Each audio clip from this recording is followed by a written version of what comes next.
Hello, నేను మీ CS రావు.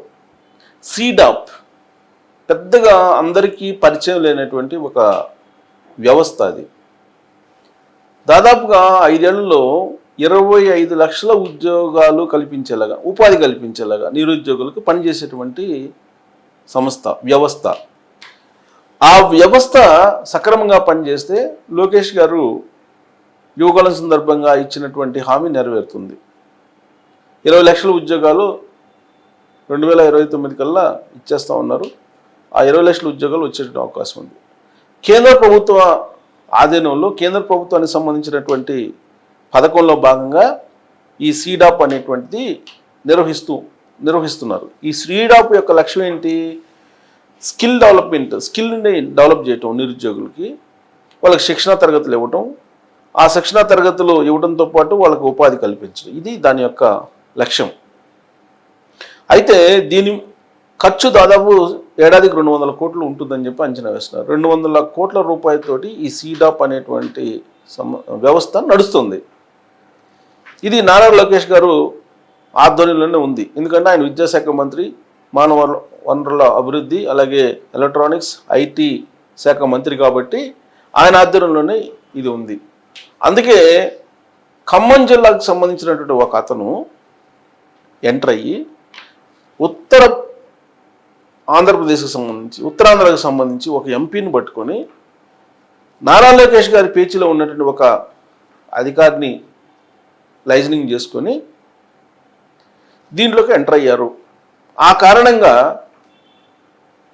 ఆ సీడాప్ లక్ష్యం చేరుకునేదానికి ఇబ్బంది పడుతుంది. ఎందుకంటే బ్లాక్ లిస్ట్లో పడినటువంటి ఏజెన్సీలని ఎంపానల్ చేయించేటువంటి ప్రయత్నం జరిగింది అనేది ఒక ఆరోపణ ఇప్పుడు వస్తుంది. వాస్తవంగా స్కిల్ ఆడిట్ చేశారు. ఎప్పుడు ఏ రాష్ట్రం చేయని విధంగా మంత్రి లోకేష్ గారు స్కిల్ ఆడిట్ చేయించారు. ఆంధ్రప్రదేశ్లో ఉండేటువంటి స్టూడెంట్స్, ఆంధ్రప్రదేశ్లో ఉండేటువంటి కుటుంబాల్లో స్కిల్ ఆడిట్ చేశారు. దాని ప్రకారం అక్కడ ఉండేటువంటి స్టూడెంట్స్ ఫస్ట్ మంగళగిరి నియోజకవర్గంలో చేయించారు. ఆయన సొంత నియోజకవర్గంలో స్కిల్ ఆడిట్ చేయించి దాని యొక్క ఫలితాలు చూసిన తర్వాత దాన్ని పైలట్ ప్రాజెక్ట్ తీసుకుని రాష్ట్ర వ్యాప్తంగా దాన్ని ఇంప్లిమెంట్ చేయాలనే ప్రయత్నం చేస్తున్నారు. స్కిల్ ఆడిట్ అనేది ఎంత ఇంపార్టెంట్ అంటే స్టూడెంట్స్కి, లేదంటే యువతకి, వాళ్ళు రాబోయేటువంటి రోజుల్లో, భవిష్యత్తులో ఏ రంగంలో స్థిరపడగలరు, ఏ రంగానికి వాళ్ళు సూటబుల్ అవుతారు అనేది కూడా అంచనా వేయచ్చు. అంతటి మైక్రో లెవెల్కి నారా లోకేష్ గారు వెళ్ళారు ఉపాధి అవకాశాలు కల్పించడానికి. దానికి ఈ సీడాప్ అనేది బాగా ఉపయోగపడుతుంది. మరి దాంట్లోకి కొంతమంది జొరబడ్డారు. ఎక్కడ ఖమ్మం జిల్లా, ఎక్కడ ఉత్తరాంధ్ర, అక్కడ సచివాలయంలోకి ఎంటర్ అయ్యి ఆ ప్రాజెక్టులని ఓన్ చేసినటువంటి ప్రయత్నంలో భాగంగా కొన్ని సంస్థలను బ్లాక్ చేస్తే ఆ బ్లాక్ చేసినటువంటి వాటిని మళ్ళీ ఇంకొక పేరుతోటి ఎంట్రీ కావించి గోల్మాల్ వ్యవహారానికి పాల్పడ్డారు అని చెప్పి ఒక న్యూస్ ఇప్పుడు చక్కర్లు కొడుతుంది. ఏంటి ఆ న్యూస్ అనేది నేను చదివి వినిపిస్తాను. అది క్లోజప్లో కూడా మీరు చూడొచ్చు. ఆల్రెడీ అన్ని పత్రికల్లో కూడా దాన్ని బయట పెట్టడం జరిగింది. ఇక్కడ చూడండి. నైపుణ్య శిక్షణకు సీడాప్ తూట్లు, యువత ఉపాధి కల్పనపై నీలి నీడలు, అర్ధాంతరంగా 13 PAIల తొలగింపు. ఈ ఏడాది 1,00,000 మందికి శిక్షణ కష్టమే, వైసీపీకి పనిచేసిన వ్యక్తికి పెద్దపీట. సో ఇక్కడ వైసీపీకి సంబంధించిన వ్యక్తికి పెద్దపీట వేస్తారు దాంట్లో అనేది ఒక ఆరోపణ.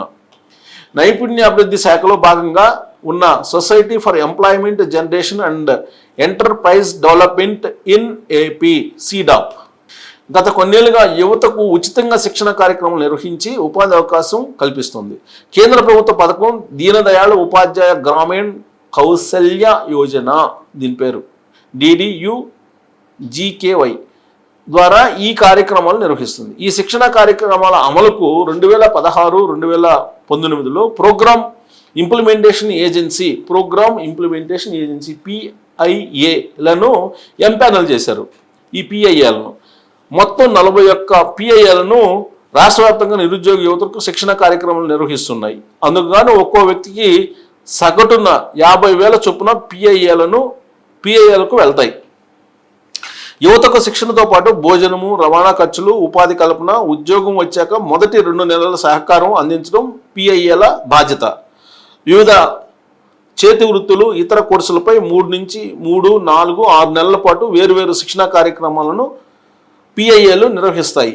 అయితే కొందరికి మేలు చేసే ఉద్దేశంతో అకస్మాత్తుగా 13 పిఐఏలను ఇటీవల సీడాప్ తొలగించింది. ప్రాజెక్ట్ అప్రూవల్ కమిటీ పిఏసిలో పెట్టి తొలగించినట్లు వారికి సమాచారం ఇచ్చింది. అయితే తొలగించే ముందు వారికి కనీసం నోటీసులు కూడా జారీ చేయలేదు. అలాగే వారి వివరణ కూడా తీసుకోలేదు. సీడాప్ అధికారులు సొంతంగా తీసుకున్న ఈ నిర్ణయాన్ని ఉన్నతాధికారులు వ్యతిరేకించినట్టు తెలిసింది. కానీ మంత్రి లోకేష్, పేసీలోని ఓ అధికారి, సీడాప్లోని ఓ కీలక అధికారి, మరో రాష్ట్ర స్థాయి కమిషన్ మేనేజర్ కలిసి ఉద్దేశపూర్వకంగా ఈ పిఐఏలను తొలగించినట్లు ప్రచారం జరుగుతుంది. 100 కోట్లతో శిక్షణ.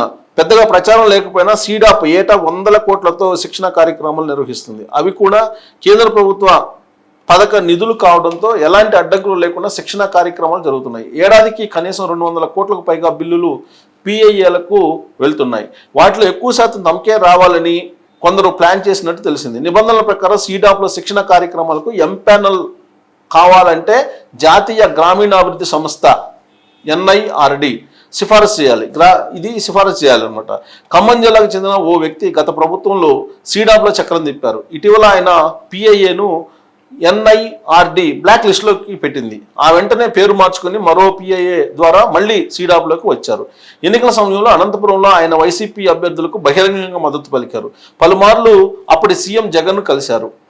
ప్రభుత్వం మారగానే ఉత్తరాంధ్రలో ఓ ఎంపీ ద్వారా మంత్రి లోకేష్ను ప్రసన్నం చేసుకునే ప్రయత్నాలు మొదలుపెట్టారు. అలాంటి వ్యక్తికి ఎక్కువ ఆదాయం కట్టబెట్టేలా సీడాప్ పెద్దపీట వేయడం సర్వత్రా చర్చనీయాంశంగా మారింది. ఎలాగైనా ఈ ఏడాది 1,00,000 మందికి శిక్షణ ఇప్పించి ఉపాధి కల్పించాలని సీడాప్ లక్ష్యంగా పెట్టుకుంది. 5 ఏళ్లలో 25 లక్షల మందికి ఉపాధి కల్పించాలనే ప్రభుత్వ లక్ష్యంలో భాగంగా ఈ మేరకు సీడాప్ తన లక్ష్యాన్ని నిర్దేశించుకుంది.